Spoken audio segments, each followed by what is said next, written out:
High বন্ধুরা, আজ আমি সকালবেলা কাজ করছিলাম, তখন এক অচেনা বুড়িমা হাজির আমাদের বাড়িতে।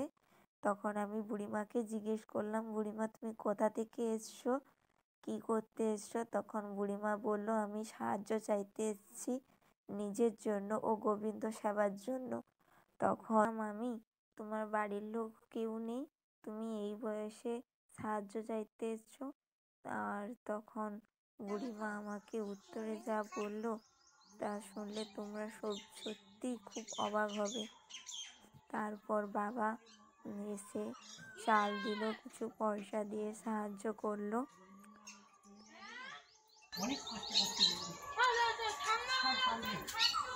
শিবপুর তো বাড়িটা সাগর মতো করে না? হ্যাঁ, মন্দির করেছো? ও, ওটা তোমার বাবার বাড়ি? আচ্ছা, আর হচ্ছে ওই দিয়ে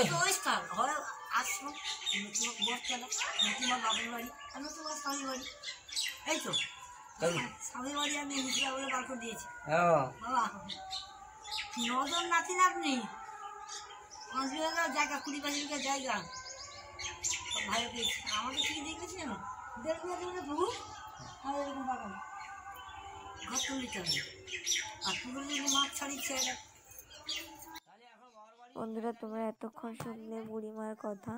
বুড়িমার কথা শুনে খুব কষ্ট হলো। বুড়িমার শ্বশুরবাড়ি থেকে তিনাকে তাড়িয়ে দিয়েছে 9 জন নাতি নাতনি।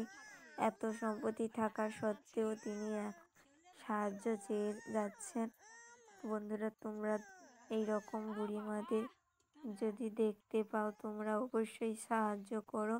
ভগবানের কাছে প্রার্থনা করো এরা যেন চিরকাল সুখী থাকে, ভালো থাকে, সুস্থ থাকে।